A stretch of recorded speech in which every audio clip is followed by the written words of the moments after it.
Well, hello, quilting friends, and happy Feature Friday, everybody.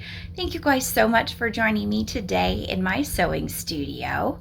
We have a brand new quilt on the frame, and we need to get that started. So thank you for joining me as we work on this together. I have a plan in my head of what I want to do, and I'm going to do this just a little bit different than I normally do because this is a pretty big quilt for me. It's 56 by 72. I normally don't do quilts that big because I just don't have space to hold on to quilts that big. So it's a little bit bigger than I normally do, and with everything I know I have to get done today, I probably won't get it finished today. So I want to be able to save my layout and be able to pick it back up maybe tomorrow or the next day and finish it. So I want to, in my head, know where my point of origin is going to be.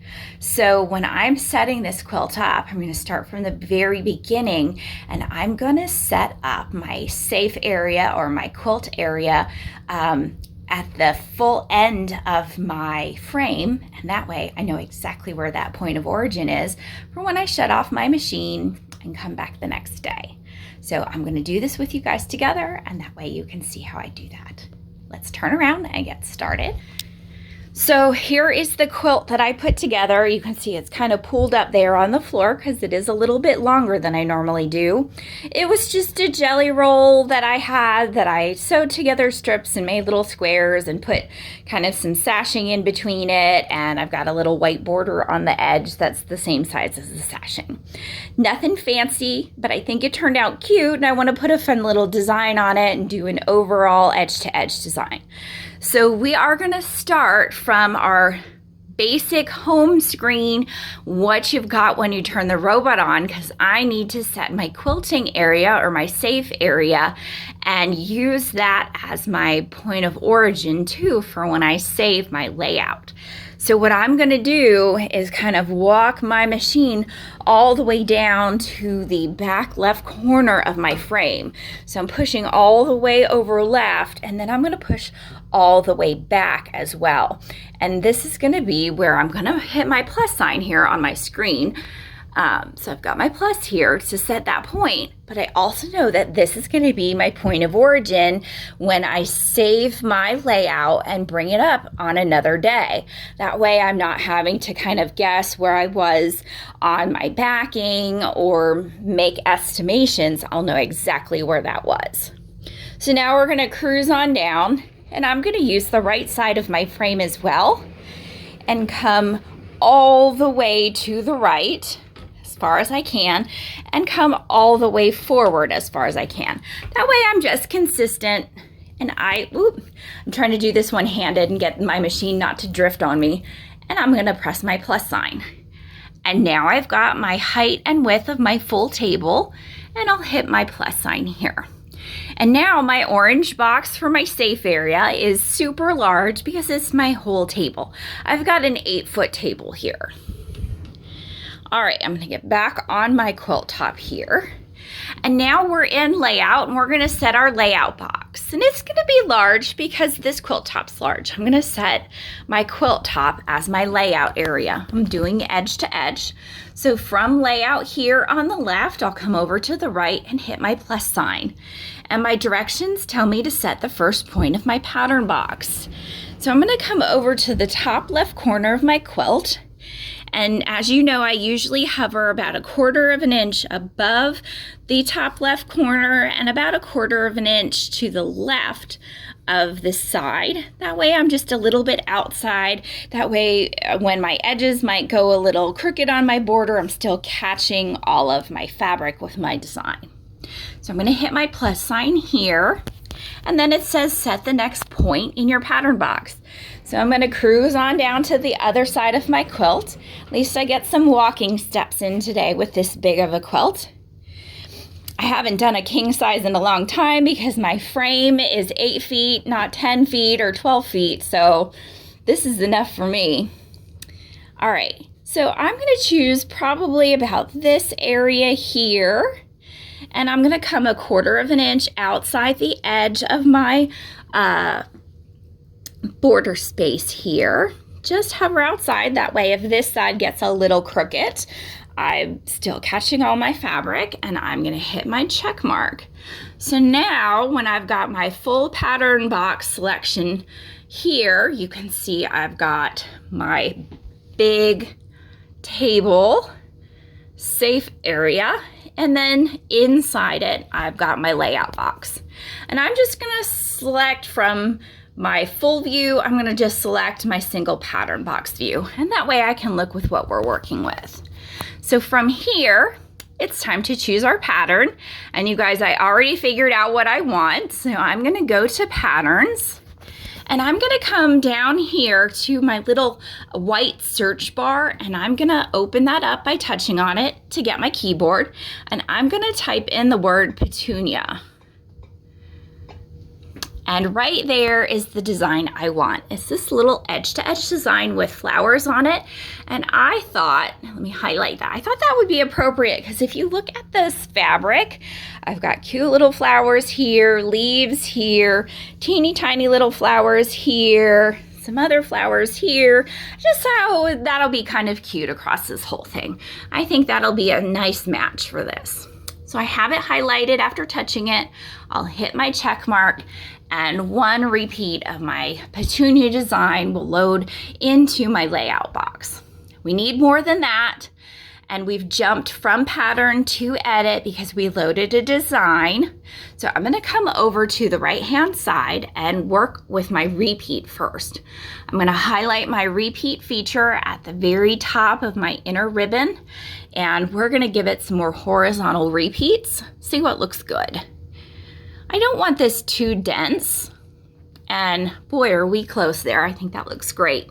I do kind of hang out a little bit here on the bottom, so we'll have to do a little bit of scaling, but I think we're gonna be pretty nice here. It's gonna be nice big flowers.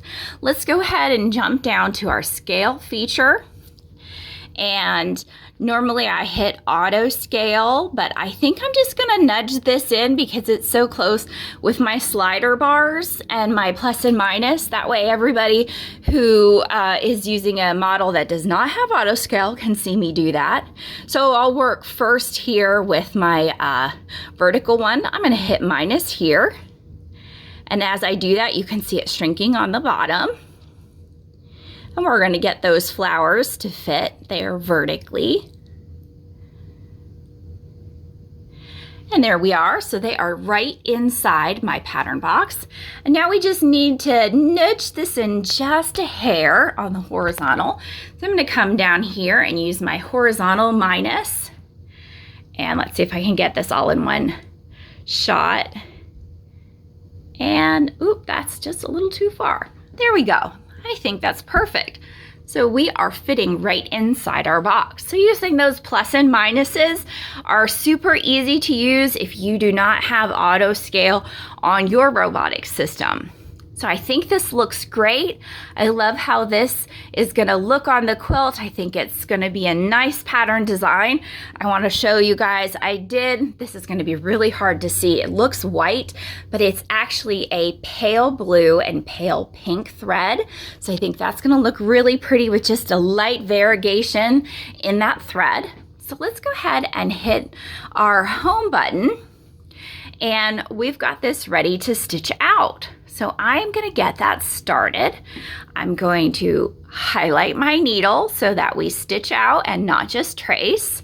I'm going to touch our green skittle there so that we can get stitching. Double check that my needle is in the up position, and it is. So I'm going to hit my check mark, and our machine is going to take a second, and then it's going to come all the way down to where that little green circle in our pattern starts. So we're going to let that move itself. I do have a centering tape for a long arm on my quilt top right now.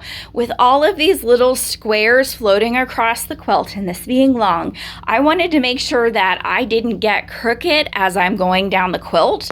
So I have this centering tape on, and it has these little markers that you can slide. So I've put the markers in place on the edges of some of my squares. And that way, as I go down the quilt, I will know that my lines are staying vertical. It's a helpful tool. Some people love them, some people hate them because they get in the way. I don't use it all the time, but I just felt like on a project like this, I need the help to make sure that my rows are staying vertical. All right, so we are in place and my machine is asking me to do a single stitch. So I'm going to use my needle up down button here, do a single stitch and hit my check mark. I'm going to just scoot my machine out of the way a little bit so I can pull up my bobbin thread here and hit my check mark there. We're going to recenter into place. And it wants me to cycle my needle. You guys know I like to cycle about 3 times. But if you are not a person who wants to cycle your needle and you'd rather bury your threads, you can skip that stitch. I will touch my check mark there. And it wants me to turn on my stitching and then press my check mark. So we'll turn the stitching on my handlebars and hit the check mark there in the center. And off we go.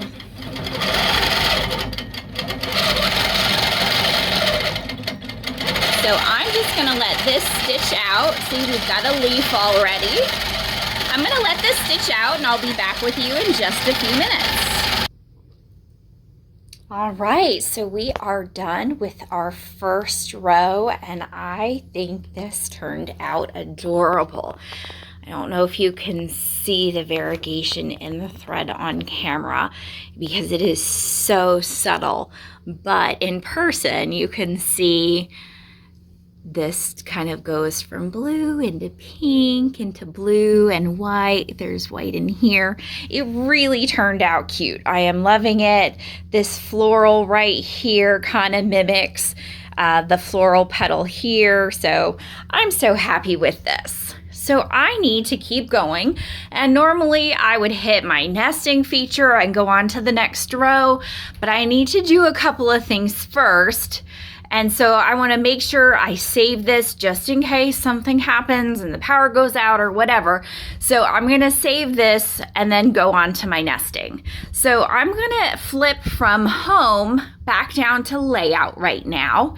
And once I'm in layout, I am going to come over here to the right hand side of my screen and I'm going to go to my little disc with the pencil, and that is my save feature. So I'm going to hit that and I get my whole keyboard up here, and up at the top it says autosave. I want to name this something that I will remember that is going to be the name of this little quilt file, so that when I need to shut down because this is a big quilt, or if something were to happen, I can bring this back up and everything will be there for me to continue stitching my pretty floral pattern the way it is and the size it is and the layout it is.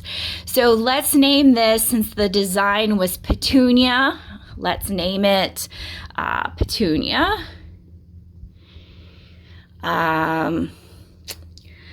Petunia strip quilt, because that's what we've got here.